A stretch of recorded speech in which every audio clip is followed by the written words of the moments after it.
Hi everyone, this is KnifeFighter22 here. I hope you guys are all well. And welcome to the very interesting game of chess. Today we're going to be looking at Tal's Immortal game. So you can probably imagine most chess players have an Immortal chess game. This is a chess game they do very, very well in. And this is Mikhail Tal. So looking at a Grandmaster game, which was played by Tal. So it's going to be very, very interesting as he was a very aggressive and sacrificial player.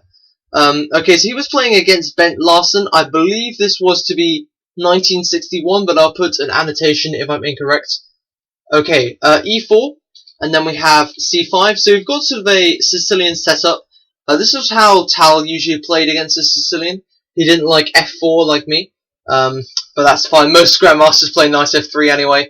d4, and we have an open Sicilian here, and Bent Larson opts for the Scheveningen variation, which I think actually is classified after the move d6. So then bishop to e3 is the modern variation of this. Knight to f6, just putting pressure on the pawn and on the center as well. You know, getting the knights and pawns out to the center is always good, controlling the 5th rank. And Mikhail Tal goes for f4 here, and you can already see if we flip the position over, this is quite an overwhelming attack from the white perspective on Bent Larson. So I always like playing this f4 move, but I guess Tal always played knight f3 first. Bishop to e7, indicating castle queenside. And as soon as Mikhail Tal saw this move, he quickly moved his queen out to f3, which I admire very much, because this bishop to e7 move indicates Bent Larson will be castling on the king side. So what Mikhail Tal is going to do is he's going to try and intimidate him and castle on the queen side. And this intimidates people because if you have castling on the opposite sides of the board, the games are generally very aggressive because you've got black trying to attack over here, white trying to attack over here, and there's basically fireworks on the board.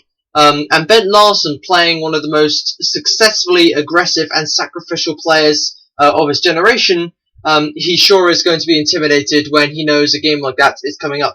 But he does castle nonetheless, and Tal goes ahead and castles on the other side. And now we see queen up to c7, so I guess just preparing to connect the rooks. He's not showing what he's going to do with his bishop yet, whether he's going to fianchetto or if he's going to play e5 and get the bishop out this way.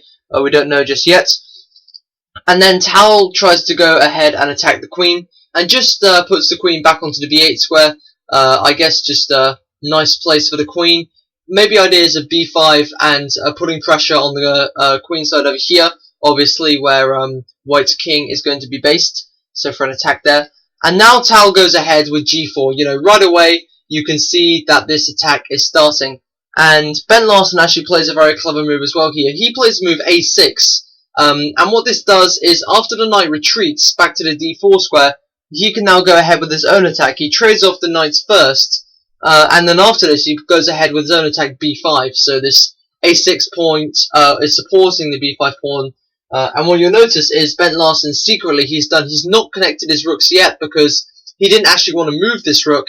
He wanted to keep his rook and his queen on these files because he's going to storm these pawns down and try and dare to attack Mikhail Tal's king. Okay, so now g5 attacking the knight, and the knight's forced back to d7.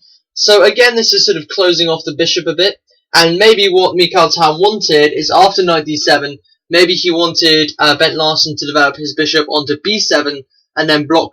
This will block off the queen from being so deadly down the file. But Mikhail Tal doesn't defend like that. He attacks by defending, if that makes sense, or he defends by attacking, as you can see in this case right here. And then bishop up to e3. Sorry, d3. This is always a very useful move because after this pawn moves, h7 is on the cards, and after this knight has moved from the king side off the f6 square. This queen can then come into h5 and really start to attack. So b4 now, you know, Bent Larson's not wasting any time attacking himself. And Mikhail Tal takes a good look at this position. Here comes the first really interesting sacrifice from Mikhail Tal. He thinks, yeah, the knight's not really got any good squares to go. a4 is on the rim of the board and completely away from the king side.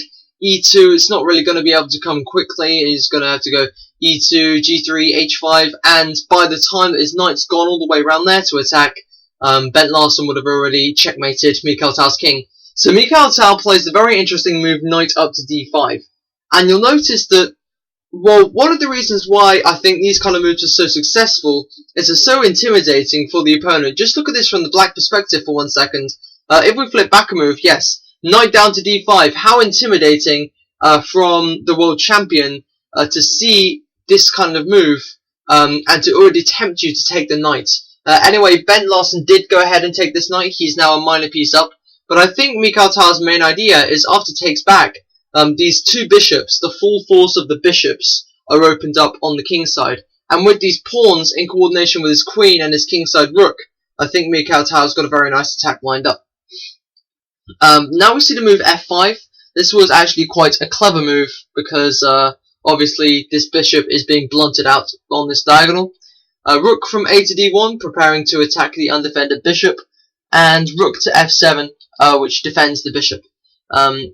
And then up to h4, so pawn up to h4. This is really going for an attack now. Mikhail Tal saying, oh, if you're not going to let me attack with my bishop, I'm just going to use the dark squares for my pawns and attack with this bishop.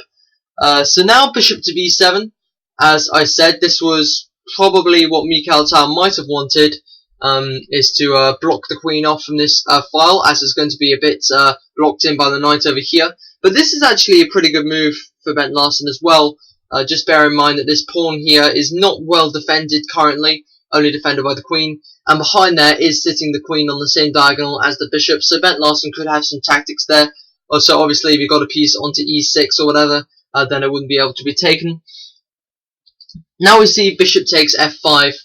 Basically, this wins a pawn for white, but if rook takes here, then obviously rook takes e7. I think what Bent Larson wanted to try and do was try and eliminate that light square bishop of white's, because it was going to get very powerful in the attack. And now we see knight up to e5, and this is very interesting.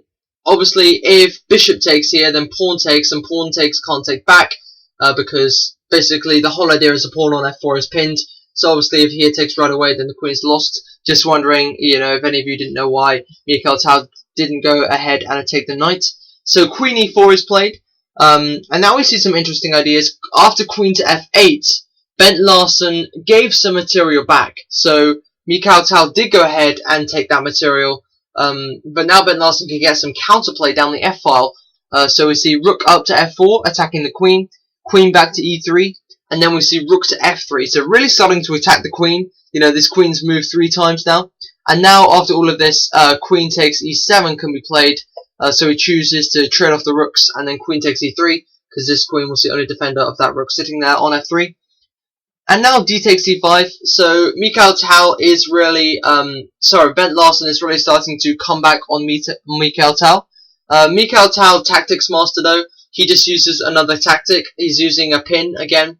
So this pawn is pinned if pawn takes bishop, rook takes queen. And now we see rook to d8, really starting to attack this pawn here. And Mikhail Tal actually doesn't, he plays rook takes e5 here. So attacking the queen. Queen goes off to e6, and now we see queen up to f4. Now this is a very interesting point in the game, because this pawn is not defended. It's insufficiently defended now. So what Mikhail Tal is doing is he's basically luring into a trap, because there is a mate if the pawn gets taken. I think, actually I can't, sorry guys, I can't remember what the checkmate was. But then rook over to f8. Anyway, that's why it wasn't taken. I will put a link into what that checkmate actually was. But rook f8, yes, and then the queen goes off to e4, so attacking down the e-file. And now b3, so basically a sacrifice to get one of these files open. A takes b3 because I think Bent Larson wanted to get Mikhail Tal into a fix. If here takes, then he can get some counterplay with queen c7. So that's why a takes b3, this a file is a lot harder to attack down, as it's not really in the game. Rook f1 check, king d2, and then queen to b4 check. So, but after c3, there's not really any more ways that Bent Larson can sufficiently attack. So Mikhail Tal can go ahead with this checkmate now. After queen over to e6, we have a very interesting line. Bishop to c5 right away. And unfortunately for unfortunately for Bent Larson, there is a checkmate after queen takes c5. So we see rook to e8, check, rook to f8, and now can you see the move? Can you see the winning move, guys? Yes, the winning move is queen to e6, and basically after queen to e6, the king has to go to h8. And yeah, you might be thinking, oh, if rook takes f8, queen takes f8, and black will be better. It's got this bishop for these extra pawns. But no, the winning move is queen to f7, and basically rook is pinned, so rook can't take the queen there. The king can't move at all. So yeah, there's no way to defend the mate basically, because the king can't move back to g8. Then there's obviously going to be rook takes f8 mate, queen takes f8, and queen takes f8 is checkmate. And there's no way that can be defended because this is a dark square, the bishop's on a light square. These pawns can't be moved because these pawns are going to be attacked. And even if h6 and the king tries to escape, then g6 would just completely blunt out any sort of attack, and the king will be checkmated. Okay, so thanks so much for watching the video, everybody. I've been KnifeFighter22. I really hope you enjoyed that. I found that a very inspiring game. So please subscribe. I'll be doing a lot more Mikhail Tal soon, and I'll see you in the next video. Goodbye, everyone.